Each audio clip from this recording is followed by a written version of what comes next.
Hello everyone. आज हम परावर्तन के बारे में पढ़ने वाले हैं। देखते हैं परावर्तन क्या होता है। परावर्तन प्रकाश का एक गुण है। परावर्तन प्रकाश का एक गुण है।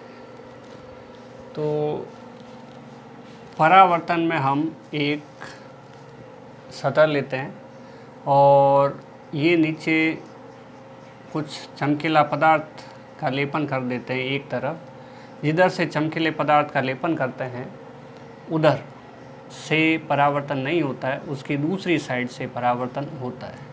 किसी प्रकाश स्रोत से ये प्रकाश किरण आ रही है तो इससे हम आपतित प्रकाश किरण कहते हैं। आने वाली प्रकाश किरण को आपतित प्रकाश किरण कहते हैं। ये बिंदु जहाँ पर प्रकाश किरणें सतह से आके टकराती है उस सतह को आपतन बिंदु कहते हैं। इस बिंदु से इस सतह पर खींची गई लंबवत रेखा यानी कि 90 डिग्री पर खींची गई रेखा ये अभिलंब कहलाती है। अभिलंब। और जिस कोण से ये प्रकाश किरण आई है उसी कोण से ये प्रकाश किरण किसी दूसरे माध्यम में चली जाती है। उसी माध्यम में चली जाती है परंतु दिशा दूसरी रहती है। माध्यम बदलता नहीं है, दिशा दूसरी रहती है और कोण वही रहता है। ये घटना परावर्तन कहलाती है। फिर से देखते हैं इसको। ये प्रकाश आपतित किरण है, ये अभिलंब है, ये परावर्तित किरण है। परावर्तित किरण। अभिलंब और आपतित किरण के बीच बनने वाला कोण परावर्तन कोण है। अभिलंब और परावर्तित किरण के बीच बनने वाला कोण परावर्तन कोण है। आपतन कोण को I से और परावर्तन कोण को R से प्रदर्शित करते हैं। यहाँ परिभाषाएं ध्यान देने की है। वो पहली है परावर्तन।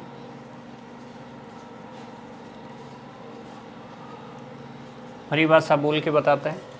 परावर्तन जो होता है, जब प्रकाश किरणें किसी सतह से टकराती है तो उसी माध्यम में किसी दूसरी दिशा में लौट जाती है। प्रकाश की यह घटना परावर्तन कहलाती है।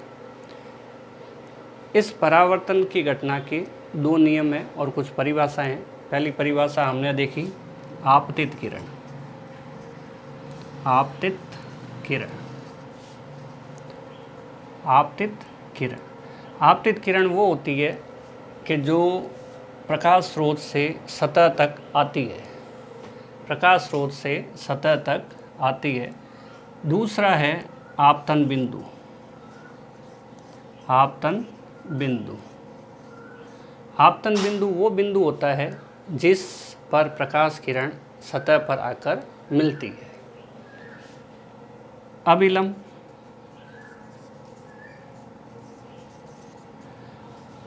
अभिलंब वह काल्पनिक रेखा है जो सतह से 90 डिग्री का कोण बनाती है।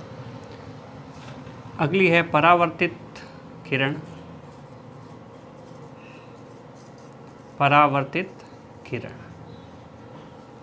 सतह से टकराने के बाद प्रकाश किरण जिस दिशा में मुड़ती है वो प्रकाश किरण परावर्तित प्रकाश किरण कहलाती है। फिर है आपतन कोण। आपतन कोण।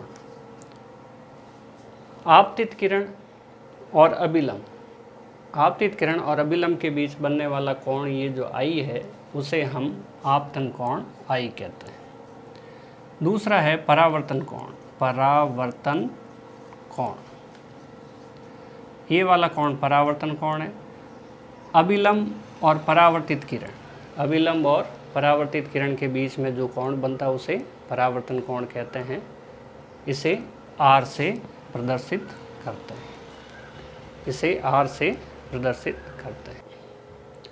अब हम देखते हैं कि वस्तुएं हमें कैसे दिखाई देती है। परावर्तन का उदाहरण है और देखते हैं वस्तुएं हमें कैसे दिखाई देती है। हमारे पास ये एक वस्तु है।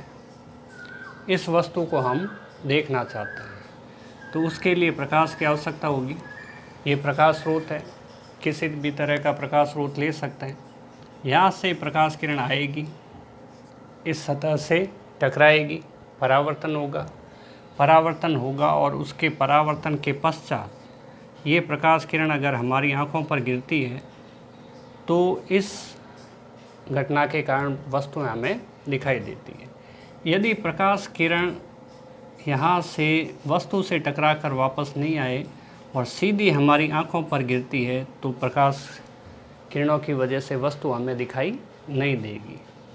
सीधी प्रकाश किरणें गिरे, वस्तु से नहीं टकराए तो वस्तु हमें दिखाई नहीं देती है, और अगर वस्तु से टकराकर बाद में हमारी आँखों के ऊपर गिरती है तो वस्तु हमें दिखाई देती है। दूसरी बात कि वस्तु कितनी बड़ी है, उसका आकार कितना है, ये पता करने के लिए ये प्रकाश किरण यहाँ से यहाँ तक आई आँखों तक, दूसरी प्रकाश किरण यहाँ से यहाँ तक आई।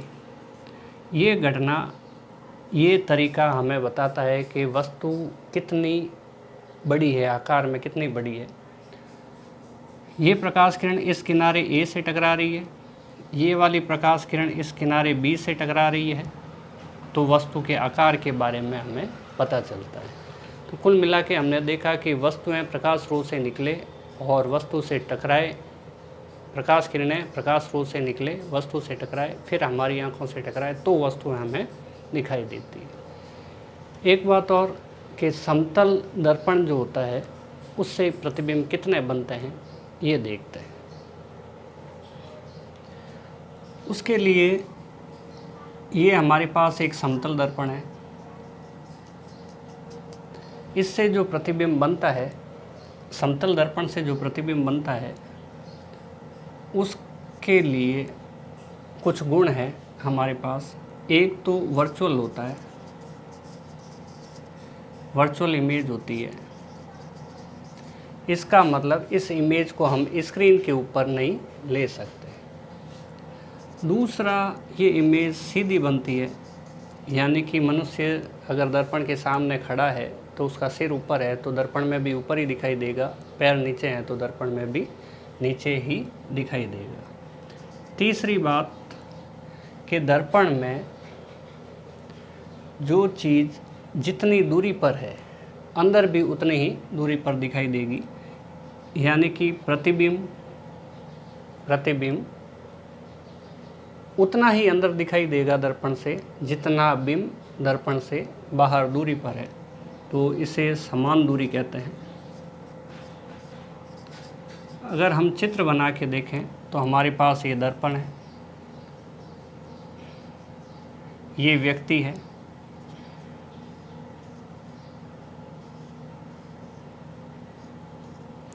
तो दर्पण में भी ये व्यक्ति इतनी ही दूरी पर दिखाई देगा।